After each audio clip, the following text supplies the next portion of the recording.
caught the comment from President Trump earlier today. There was this big announcement about, the second son of the Ayatollah basically stepping in. Everybody that seems to want to be a leader, they end up dead. I take that for, on its face. What it means is that we aren't done. If they're planning on putting more Ayatollahs back in place, those people aren't going to survive. I completely agree with you. I can't imagine that anyone is feeling very safe or confident right now. And that guy has got to be completely deep underground somewhere, fearing for his life. And as President Trump said, their days are numbered if they want to continue down the same path as the Iranian regime has been going. And so from all of President Trump's administration officials, they're saying that the sort of operational checklist has been going as planned in terms of success that we are seeing with the military operations. And it's, we're seeing the Kurds getting involved now as well, and they're in different sort of stages of the operation. But it has been unbelievably successful up until this point. The level of competency that is being led by the military leadership is pretty unprecedented. It's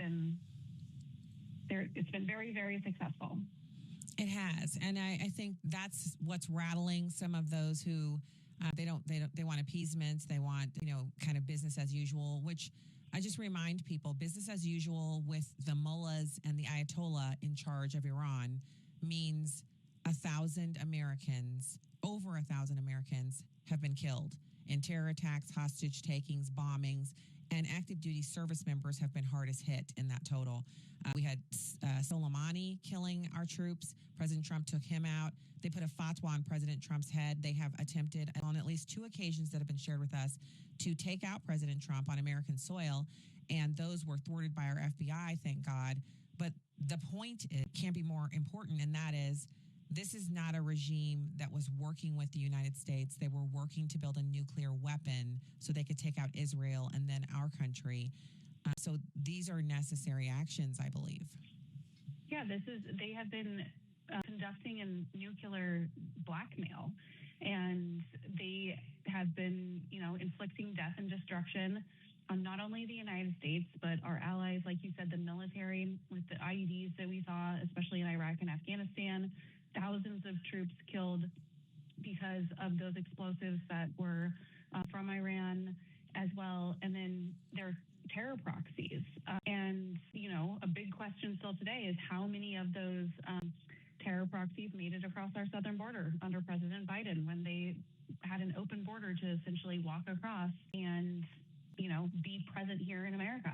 And so, no, Iran has been an incredibly bad actor for decades.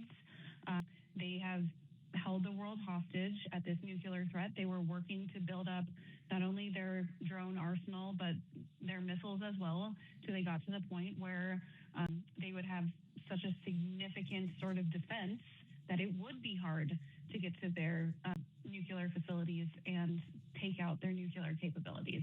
As Secretary Rubio has said, the time to act was now, or if we were forced to act to take out their nuclear program, it would have led to much higher numbers of U.S. military deaths in a much more significant operation.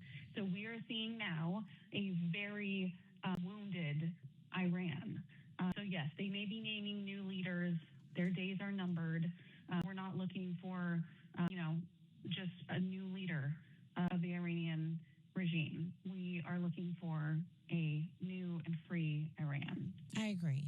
So let's go a little further into the issue of degrading their capability to send oil to China. So, obviously, China gets the majority of their oil from Russia and Saudi Arabia, but they were getting around 10 to 15% of their crude oil from Iran. They were actually shipping it from Iran to Malaysia and other, basically intermediaries, and then send it from there to China to basically avoid the sanctions that were placed on the oil.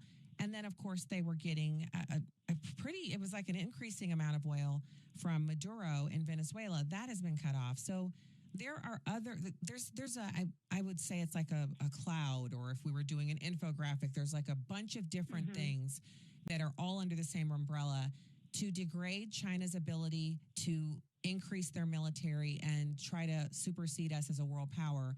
One of those chief aims is to force them to buy their oil from trusted sources as opposed to going into third-party markets like Iran and Venezuela. And President Trump has just taken two of those major suppliers off the board. Absolutely. Like China took something like a 20% hit when it comes to their oil, what they were getting from Iran. So the second and third order effects of this is significant when we're discussing our adversaries and how it is affecting them. Those numbers are so significant when it comes to military operations, their economy, just day-to-day operations that they're used to do, and then projections, right? Like as they're planning out sort of future aggressions, like if they were ever to invade Taiwan, this significantly, ties one of their hands behind their backs, and it increases that deterrence that we always talk about is so important with having such a strong military, including not just numbers, but readiness and technology, taking out their ability to use a lot of their equipment just because of what we're talking about with oil. That changes things significantly and puts them at a significant disadvantage. So, yes, is Iran the one hit directly, and will, the Ayatollahs, the IRGC, hopefully will no longer be in any sort of leadership form in Iran here moving forward. But this also is significantly affecting some of our other adversaries as well. That is putting us at an advantage, and like China, a significant disadvantage. So if we could just if we're looking at the way that exactly what you're talking about here, I'm looking around our ecosystem here in the United States and the voices that are reacting to what the president is doing. And I'm hearing some distinctly disturbing things that are not supportive of our military, things that are not supportive of, you really have to actually take time to look into why is the president taking this action. And they've actually made it quite easy for you. If you don't have a lot of time, you can watch a couple of, they're pretty sizable speeches made by Secretary Rubio, some comments made by President Trump over the past 7 days. He's been very succinct, talking about the reasons why these actions were taken. And, so the idea that somehow we need to blame other countries, namely the chief scapegoat of pretty much everybody right now, which is Israel, saying that Israel somehow forced President Trump's hand, or that we're really only doing this for Israel because their interests are being met and superseding our own. These to me are nonsensical positions, but our listeners need to understand how to push back on that, Amber. And so I'm asking you about how do they push back on those, what are, in my opinion, crazy ideas? Well, first of all, I don't think anybody tells President Trump what to do. I think his decisions are his own. Thank you. He is right. He's the leader of the free world. He is making decisions in the best interests of the United States and its citizens, and our national security, and ensuring that we are protected. There is obviously a very significant national security interest in ensuring Iran does not have a nuclear weapon. Like I said, they've been holding the world hostage with their terror proxies, with this nuclear blackmail. And the fact that the United States and Israel has overlapping national security interests does not mean that we are acting for Israel. We are acting for the United States and what is in our best interests. And so I think at this point, the whole entire Israel conversation, it's a scapegoat. It's become like a talking point of the left of trying to discredit this president and the very successful actions that he has taken in terms of foreign policy in his second term. And I mean, the world is a safer place when Iran is no longer capable of possessing a nuclear weapon. And there is intelligence that has been confirmed that they were going to get a nuclear weapon. And so the logic isn't there. If people try to say that there's no purpose behind this, or, somebody's playing the puppet strings behind the scene, that's nonsense. And there are very real national security implications of Iran and President Trump acting to ensure that he was securing the safety of the American people.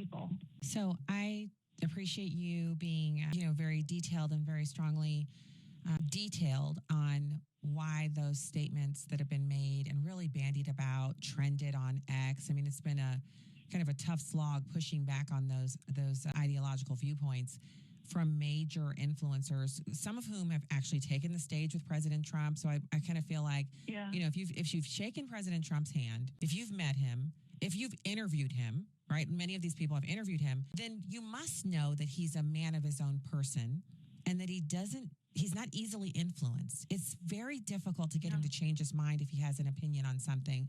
And he's also, he's a researcher. He's a person who he remembers, he has a great memory.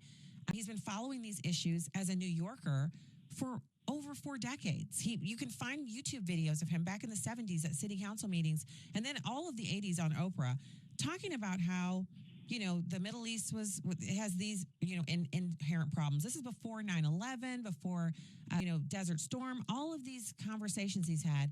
And if you just take the time to go and look, you can see that his viewpoint has never really changed. He was a Democrat back then. He's a Republican now. But the views on the Middle East haven't changed. The views on oil production, energy dominance, those haven't changed.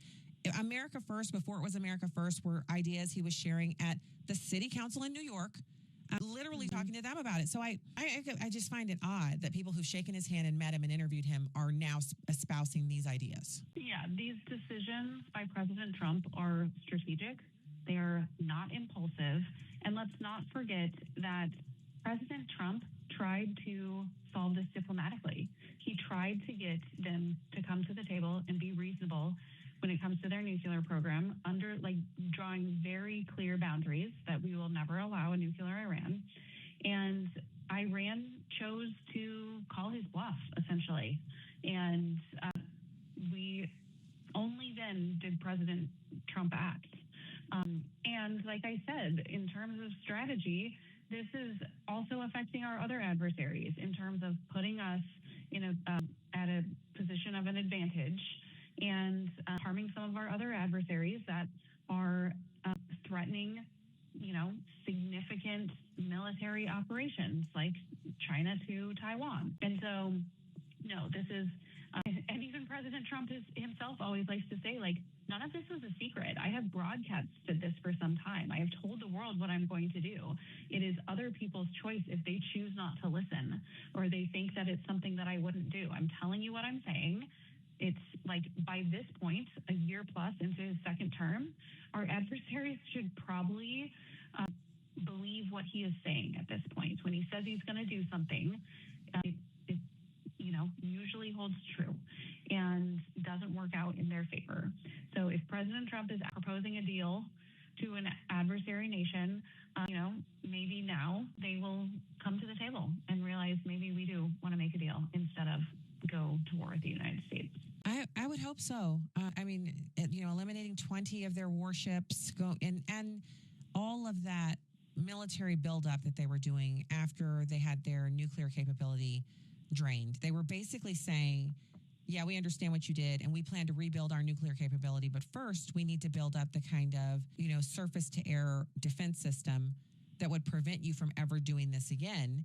And it's so obvious that that's what they were doing. So no cooperation on denuclearization. They're still planning on trying to get the bomb. I even saw information about how our diplomats had gone through and offered the Iranians, the leadership there, to have unlimited nuclear generation for energy. So, just in case you're wondering if we are opposed to you having nuclear energy, we are not. We just don't want you enriching for nuclear bombs. And they refused that offer. It's the most generous offer any nation has ever made to another country. Unlimited nuclear power resources for energy generation. So that just makes it clear that they have not changed at all. No, they don't want it for energy. They want it to hold the region hostage and to destroy Israel and American interests in the region. That's what they want. So, yeah. So, and can we just give credit where credit is due when it comes to the military competency that we are witnessing right now? We saw the precision military operation in Venezuela with Maduro, but what we are seeing right now with military operation in Iran, with the Air Force and with the Navy, is just absolutely incredible when it comes to the leadership, when it comes to what we're seeing with manpower, with technology, with equipment, with absolute precision when it comes to these munitions. This is like when we're talking real-time combat and how fast things change. It is just absolutely incredible what we have witnessed with the offensive here with Iran. It's incredible. What an incredible military, what an incredible and capable military we have. It's pretty amazing to witness.